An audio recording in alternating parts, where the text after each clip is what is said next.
Spain leave it late once again, and once again, Miguel Merino is the hero for the Spanish as they book a place in the semi-finals against France, defeating Belgium by 2-1.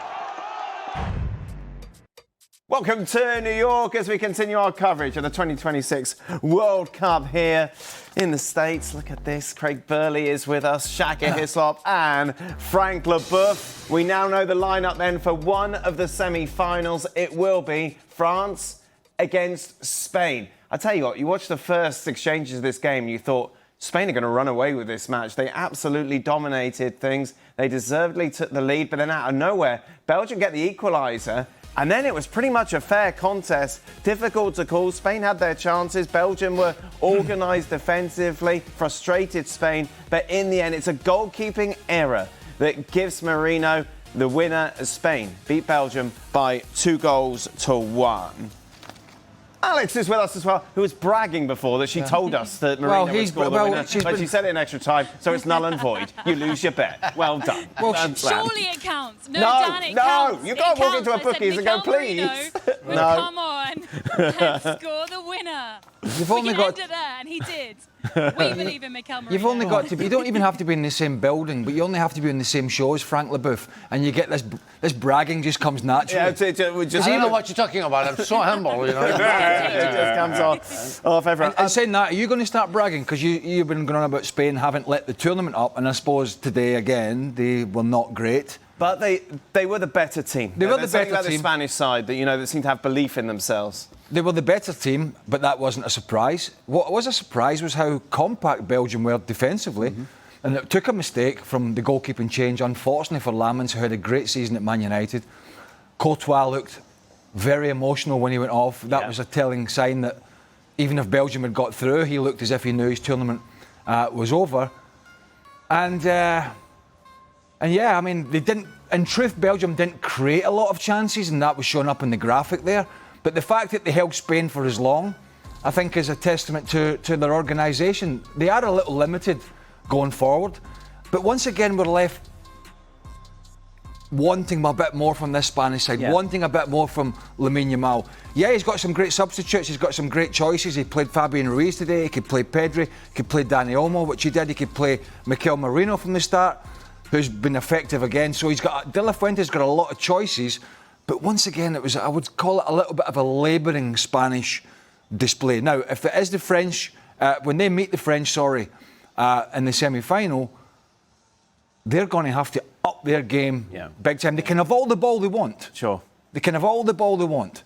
But if they don't do enough with it in the final third to punish this French team, they will get punished at the other end. That was the first goal they lost in the tournament, by the way. So defensively, they've been good, but they're going to have to be better when they play France. We'll look ahead to France a little bit later on, Shaq. What surprised me is how good they looked. Yeah.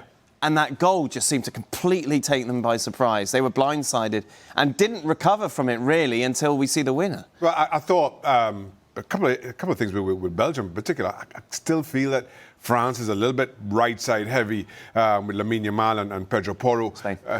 Spain, excuse me, with Lamine Yamal and Pedro Porro. And early on in the game, what happened, Jeremy Doku was having to drop in with De Kuyper to cope with that side of Spain. But as the game went on, Doku started to play higher and higher up, and that kind of pinned Porro back. I said to De Kuyper, you go one-on-one with Yamal, we'll take our chances. And Belgium grew into the game. As I think we all predicted Spain to go through. They're the better side, certainly have the better individuals. But I, for one, I know some people will brag about the results and they picked it. I thought it would have been a lot more thorough from a Spanish point of view. Talk to me about the goalkeeper, sure. It's a goalkeeper mistake. It's as simple as that. It was there to be caught. It was not a ball to be parried, but just hit him in bad part of his hand, come down, hit him in his stomach or his leg, and popped out. Can I diminish a little bit his guilt on that manner, because nobody came out to block Kubasi when he shot, and they allowed him to take his time and to shoot, which I think is the first error. Of course, after you're more than an expert than I am to say if a goalkeeper made a mistake or not. But I really think that Kubasi had all the time to be precise, and the rebound before he went into Lamine's made the shot hard to stop as well. There's making a mistake, and he's had a great season. Yeah. And he's replacing arguably the world's best goalkeeper in Thibaut Courtois. Mm-hmm. But there's making a mistake at your club, which you can put that right 3 or 4 days later. And there's making a howler like that in a quarter-final of a World Cup against a huge local rival with a few minutes to go, where there's really little time that your teammates can make amends. That's going to take a lot of soul searching, because when it happens, goalkeepers always make mistakes, like outfield players. And usually when they do, there's something catastrophic in a football parlance comes from it. But as I said, you can always put that right. He cannot put that right for 4 years if he gets that opportunity. So he is going to be absolutely gutted this evening. And at the same time, credit Kubasi in kind of recognising that moment. Courtois goes off, Lemons comes in, and as good as he's been, as we all recognise, that's a difficult situation coming in for the world #1 goalkeeper, certainly in my opinion, in a game, in a World Cup quarter-final. Kubasi given way too much room, as everybody alludes to, but he recognises that Lemons can't be settled. And it's a difficult circumstance for him, and just tries a shot that he would not have tried on Thibaut Courtois. And it paid dividends. Alex, we talk about the depth in the squad for the French side. Spain, when you can bring on the likes of Pedri and Ferran Torres, it is an example of how deep they are.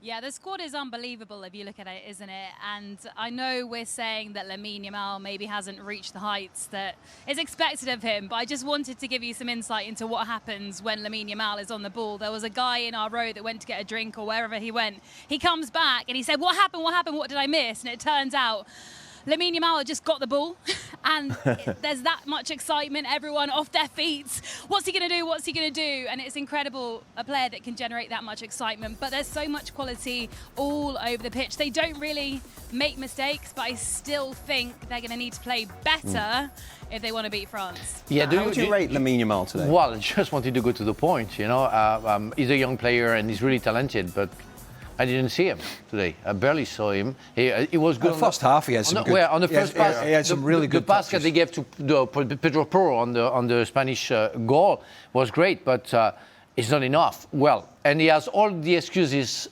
he needs because he was injured and he tries to get back into the best shape. But really, that's not the Lamine Yamal that I have known, and I'm still expecting much more. And I want to talk about Olmo. I want to talk about Oyarzabal. We have to talk about Merino. That scoring goals like that would put him on the bench for every games. That's terrible. But the guy has no chance to start a game because the coach knows so well that when he comes in, he's a threat for the opponent.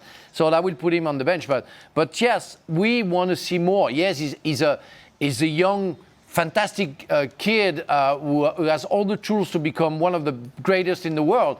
But we didn't see that right now. Do you know what I've noticed with Lamine Yamal since he's came back from this 2 months off from the hamstring, which is difficult for any player, is that he's doing some really good stuff at times, but the end product that we've seen in his fledgling career, the first touch he had in the first half when he came inside from a long ball was a magnificent touch, took the defender out of play with the first touch. The second touch he got it on his left foot, and then his shot was weak. He had a couple of weak shots, he had a couple of weak crosses that really floated into the goalkeeper.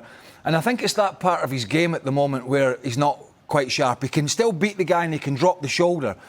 But where we've watched him whip the ball in the top corner almost, at will, these are kind of getting scuttled wide at the moment, or he's dragging them, or his cross is a little bit overhit. So he's just lacking that little sharpness. And maybe in his mind as well, somebody has to say to him, listen, do the simple thing now and again. Don't always try and be the match winner. Don't always try and be the star. If they're doubling up on you, then pop it off to somebody else.